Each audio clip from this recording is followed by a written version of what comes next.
Well, the Detroit Lions defense has had the benefit of, I think they're winning their last 11 consecutive games. They've had the benefit of being up on teams, and they can pin their ears back, go after quarterbacks, create quarterback pressure. That's where I think a lot of that comes from. Obviously, their stats would prove that they're good rushing the quarterback, but when you're up, it's easy to do. This offense needs to continue what they've done the last 3 weeks, guys. Josh Allen has not been sacked in the last 3 weeks.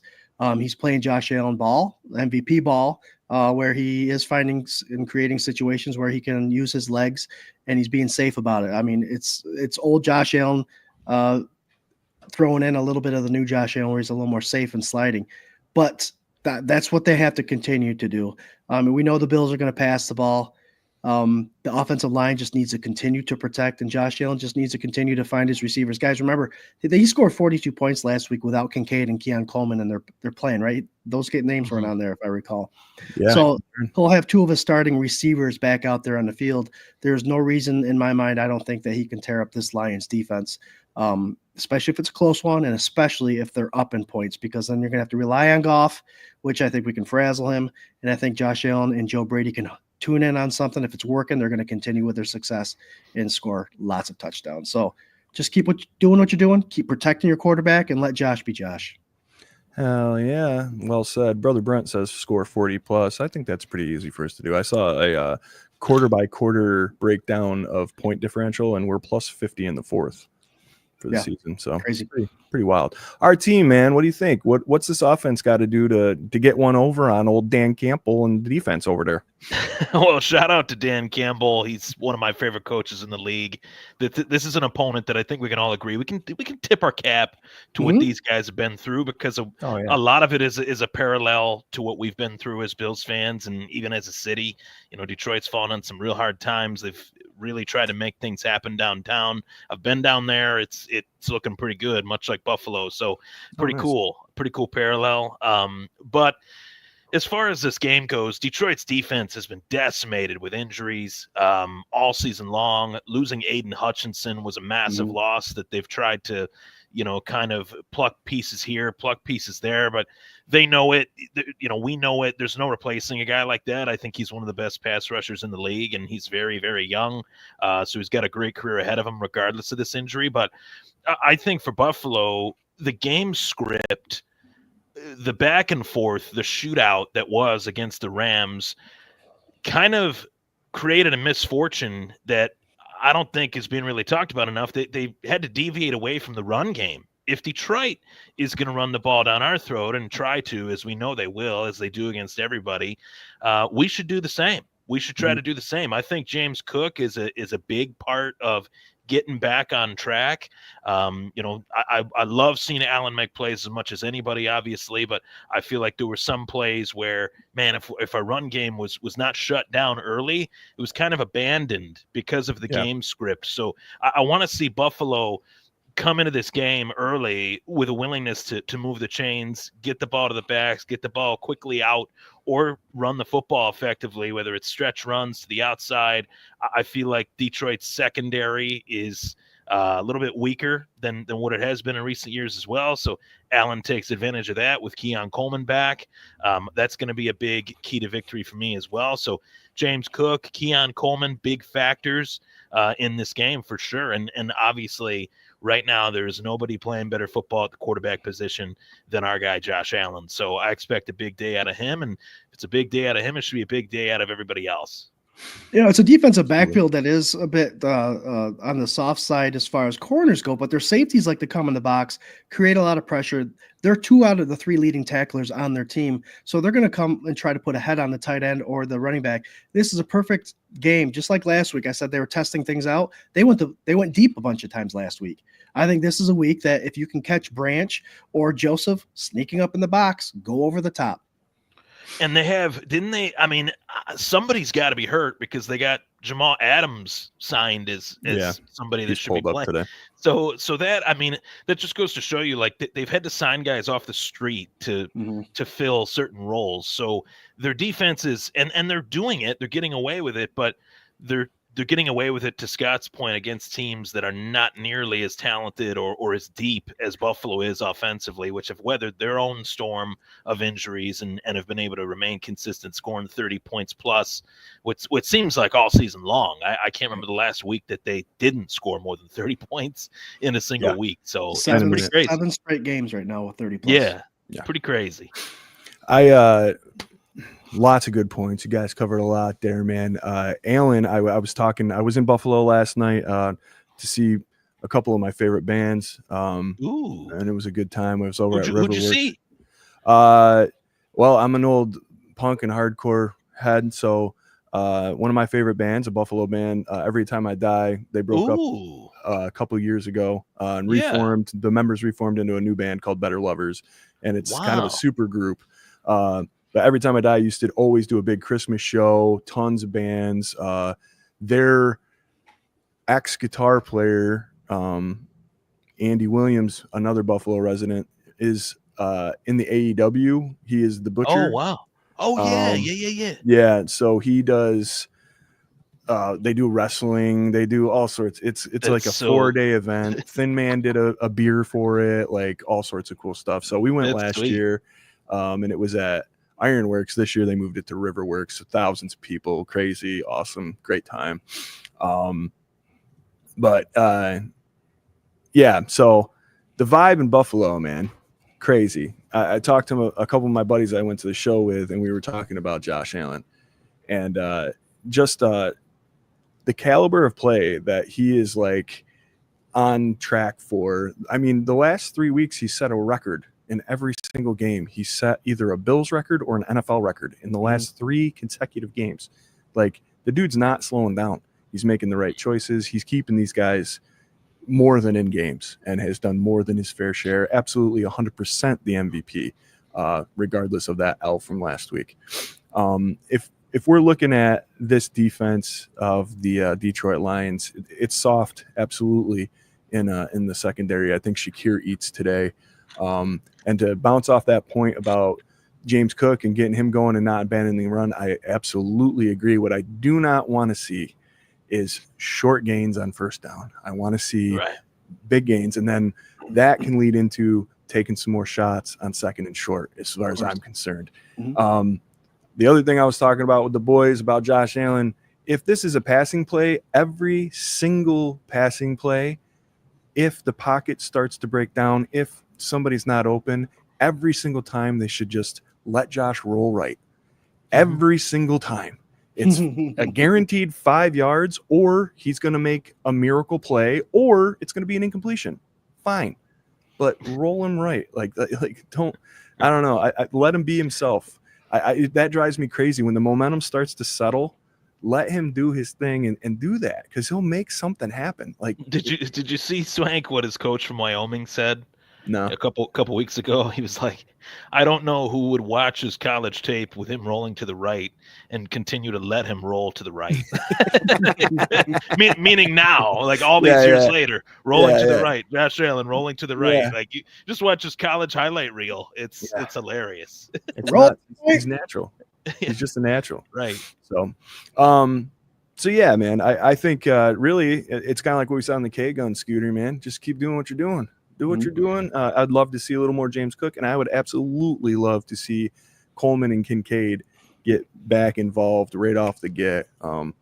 There's just not a lot of bad you can say about this offense right at the moment.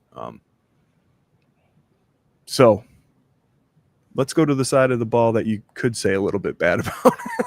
Do we have like an hour or we got 11 minutes. I got some food coming. We're gonna do a hard 30. Yeah, I do too. Let's see here. RT, man, you kick us off. What are we gonna do to slow down Jared Goff with this depleted defense we're working with here? Well, honestly, I broke it down Wednesday when I did the Thomas Take Sports Podcast recap. I'm seeing a trend with this defense, and it's actually a pretty simple one to fix. The Bills have had a hard time stopping teams that have the personnel to spread them out. So Cooper Kupp, Puka Nacua, the tight ends, everybody that was involved in 4 or 5 wide receiver sets. There were some plays even where I saw Sean McVay line Blake Corum or Kyron Williams in motion to the left or right side.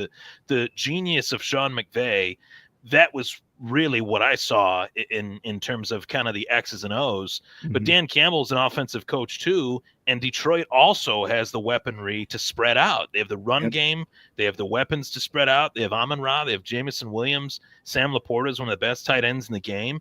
So I would expect Detroit to attack Buffalo's defense in a very similar fashion, spreading everybody out when they're not running the football. And to be honest with you, I thought the adjustments were made. They were just made too late. That's what allowed Buffalo to come back into the game, but the adjustments were made too late.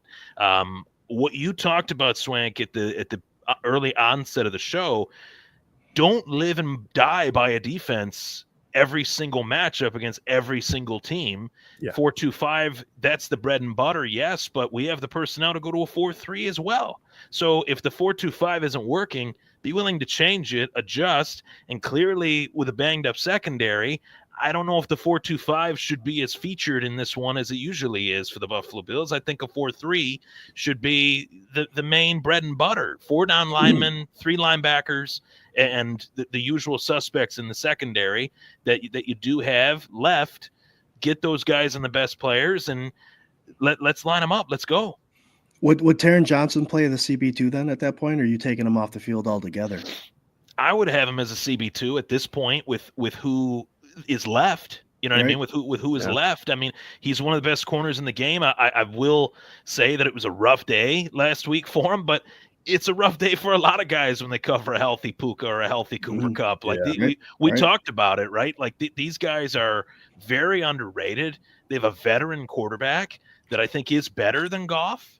So in Stafford, so there's some reasons to think that Buffalo can get after Goff as opposed to the way they weren't able to get after Stafford. And that's a big difference in this matchup, I think, compared to last. Yeah, absolutely, man. Absolutely. Scooter, I'm going to throw it over to you. I got a couple of quick takes I want to hit here too, but all good points, man. What do you think? I think with what we saw, the active list, the Balin Spector coming in, and obviously with Smoot being activated and Jordan Phillips and both Dwayne Carter on the roster, I think they're more concerned about the run as they should. That is a part of their offense that you should be concerned about. Stop the run, because that'll stop the play action. That'll stop all that extra stuff that Goff is good at. You want to take away from Goff, you take away from the run. I think that's the key. I said it before, hone in on some good run blitzes, get some tackles for losses. Second long are devastating in the NFL. It seems like more teams make third and long. Third and long looks easier than second and long. So you're playing against the Detroit Lions team that goes for it on fourth down quite a bit. So anytime you can get tackles for losses and make that field longer than it has to be, that fourth down might be harder to have the gall to go for it all the time. So those are all things that are going to work against Dan Campbell's strategy and his scheme that we've seen the last bunch of weeks. And that's the best way, I think, to beat Detroit. So stop the run, bring some run blitzes to create second and long, and you got to make Goff work. If you make Goff work, then I think you're fine. I like it. I have a little bit more respect for Goff than I've had in previous seasons. I never really thought he was all that great of a guy, probably just like an average quarterback. He's not very mobile. He doesn't seem to be like the kind of leader that like instills like, control and like, you know what I mean? It's not like he's going to Braveheart you down on the British, like he's the dude that's going to be like, well, that was a good play. Like, let's move on. And this is next and whatever. So like he's got a little Sleepy Joe in the personality. Yeah. He's a little chill, Little Sleepy Goff. Sleepy Goff. Yeah. Sleepy Jared. But I think, this is a great system for him because he can stand in the pocket. He can hand it off, whatever. We say it all the time. Pressure, man. Pressure. I want to see him be disrupted. When he has thrown picks. He's been very good this season about not turning the ball over until he's pressured. And I think, it's the same old adage that I say every single week, man. Get in his face, put him on his ass. He's got cinder blocks for feet, make him move around a little bit. You're going to make him he'll make mistakes. The other thing about stopping the run, which I absolutely love, and making them one-dimensional, when you do that, you cannot do what the last two teams have tried to do against the Buffalo Bills these last couple of weeks, where you control the clock. You control how much time Josh Allen is on the field because you continuously, methodically march down and get these first downs and control time of possession. I think that's going to be a huge factor, and I think Dan Campbell's really going to try and hammer that home, and you're going to see that two-headed monster. You're going to see Laporta get involved with some short completions and stuff like that because they want to bleed the Bills' offense. They don't want Josh Allen out on the field, and who would? The best threat to Josh Allen is running the football and keeping him off the field. Yeah, right. Well, and I know it's not a new concept, but that's exactly how we play the Chiefs. Sure. There's parallels here. The good teams, you want to keep the good players off the field. So yeah, I'd like to see some pressure. I'd love them to switch it up on defense as long as it's comfortable and as long as it's successful. I don't want them to just go off half cocked and whatever. For me, I wouldn't want to move Taron Johnson. I don't think. I think you go with Ingram and Benford, and I still like the idea of maybe pulling a safety and putting Williams out there a little bit and mixing it up that way as opposed to like dropping Taron back into CB2 and I don't know. There's something about him playing out of position that just doesn't make me very comfortable. It all depends on the matchup too. Yeah, and that's the truth too. Yeah, for sure. So I don't know, man. Pressure. Get off the field on third down. That's what we need. They get smoked on third downs. And I'll say this one last little point. Dan Campbell is a gambler.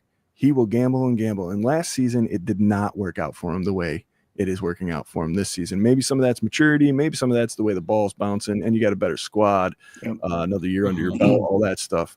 He is due. Some of these choices that he makes are nerve-wracking. They're very bold, and guys got a set on them like a couple cannonballs, but like you can make them pay. You can absolutely make them play. You can take that whole stadium right out of it with a fourth down stop down near the goal line,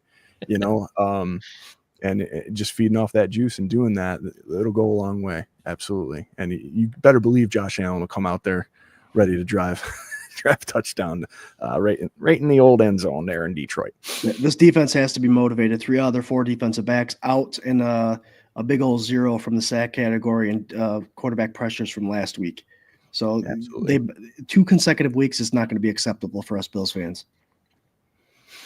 I like Lisa Danielle here, man. She's not holding any punches back and use timeouts if overtime is needed to do it. Eat the effing clock. This game is going to be epic. There you Absolutely.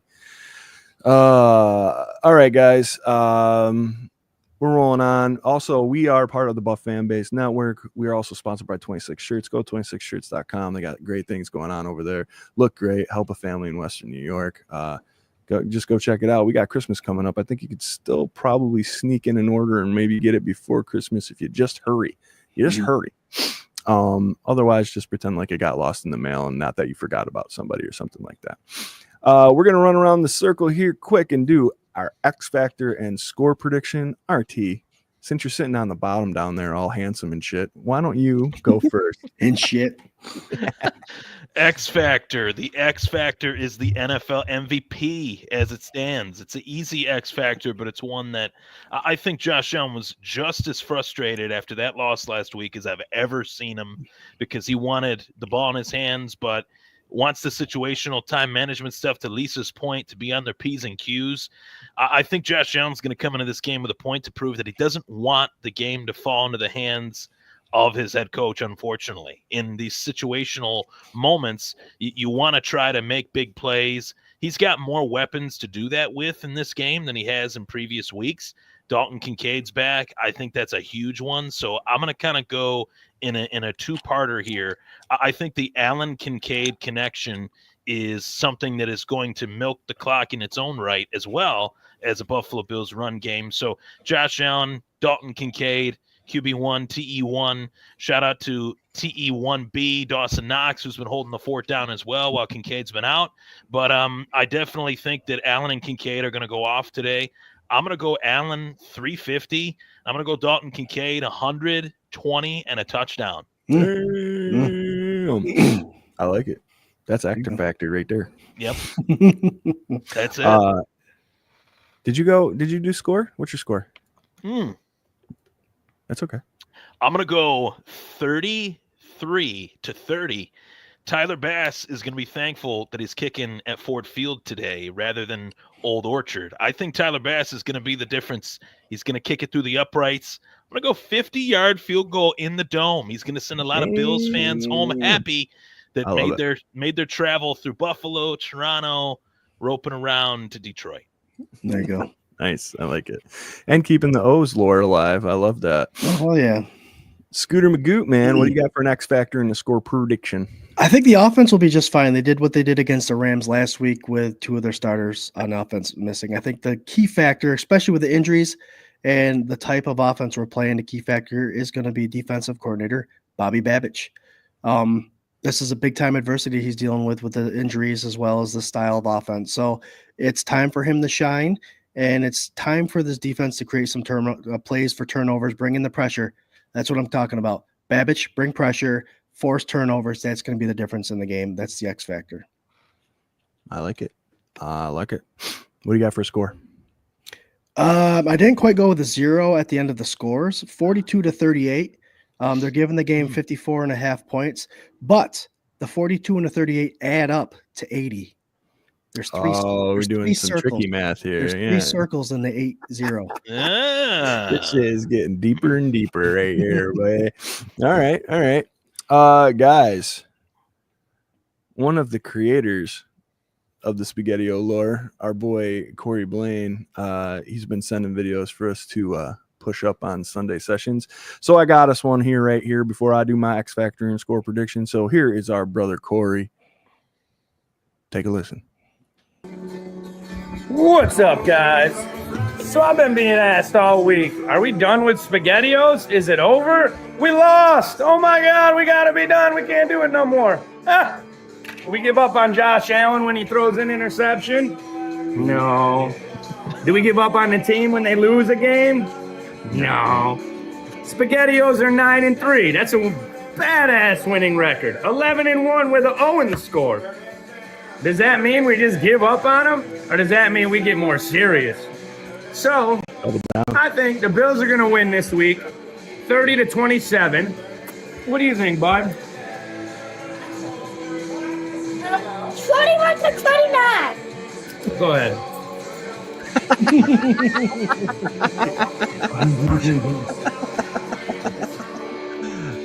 Yeah. I don't think that video did justice. We lost last week. Can you open the door for Daddy, bud? Follow me. Oh, boy. Fake ending, dude. The production quality. Hold this for Dad. Right there, facing me. Yep. Thank you, baby. Go Bills. Hell yeah. A makeshift table and everything. Our dude Corey, man, he does not disappoint. I get him. He sends them to me, and I try not to watch them. Same thing with the Eli videos, dude. I like watching them live. When he jumped, my first thought was, please, hopefully they shut that door so the dog wasn't under that table. I was like, please, God, we don't need to yeah, that was an awesome cameo, though. You got the daughter, the dog. I don't let him do it himself. Go SpaghettiOs. Power the O's. Go SpaghettiOs. Power of the O's. Scott is eating on behalf of the entire panel today. I appreciate you. Thanks, Scott, for that sacrifice. Guys, my X factor and score prediction. It's got to be on defense for me. And I'm going to say it's that D-line play, man. I really think the pressure will solve a lot of the other issues. Stopping the run will solve a lot of the other issues that we're having in the back end. So I know that's a little similar to what Scooter Magoo was saying there, but it's D-line all day. And Babich, come on back, man. Bounce back hard. Show them what's up. First year defensive coordinator, if you can bounce back from last week and do a little something today, I think it'll go a long way. I'm sticking with my score, even with the injuries and whatnot, 35-30 with the O for the O's. Real quick, just as a last little thing, I was looking up the Lions' previous games from this season, right? Because I feel like there's been a lot of close games. They're either one score or they're a blowout. Right. That's every game, you know. So I don't know. These are two mammoth teams in the NFL playing at the top of their game. So I wouldn't expect a blowout. If you blew them out, it'd be great. I don't want the other way. We're not even talking about the other way. But if we blew them out, that'd be awesome. But I think it's going to be a close game, man. I think it's going to be a one-score game for sure. One touchdown game, obviously, reflective in my score.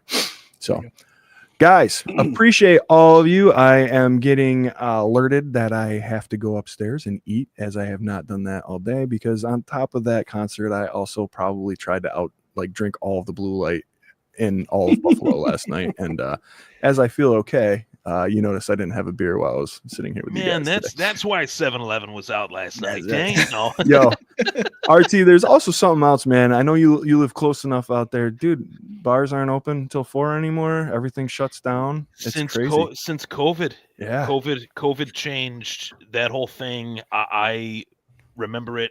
Well, I don't want to say I remember it, because I really don't remember it that well. Yeah. But I participated. I was there. It was just the lights were on. Nobody was home. But it was RIP to 4 a.m.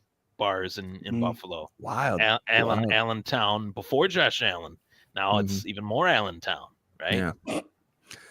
Wild, dude. Cruising down Chippewa, and it was just like dead. And it was like 1 o'clock in the morning, and I'm like, what is happening? We just tried to find a gas station that was open late enough to buy beer at, and that was a chore. We had to Uber go like 4 different places, and the doors were serious. The doors locked. Buffalo has a new mayor now, and I do remember hearing that he wants to bring that back. So we'll see what happens. Yeah, I mean it stimulates the economy as well around here. So keep it moving. Hell yeah. The jail cells fill up a little easier. It's good for everybody, man. The money just goes around and round. All right, guys, 3:37. Appreciate you. 879 of you tuning in for our pregame show. Don't forget, you can catch us an hour and a half before kickoff every single game, and that's including playoffs coming up here. So please tune in. Don't forget to follow Ryan Thomas right down here from the Thomas Take Sport podcast. Wednesday at 8. I'll be live once again. Yeah. Do it up. And you can catch recapping a win. Yeah, hell yeah. You can catch Scooter and myself every Tuesday at 8 p.m. for the K-Gun Report right here where you're watching on the Buff Bam Base Network, sponsored by 26 Shirts. Go check them out. Have a good time. And, hey, go Bills. Go Bills. Go Bills. Go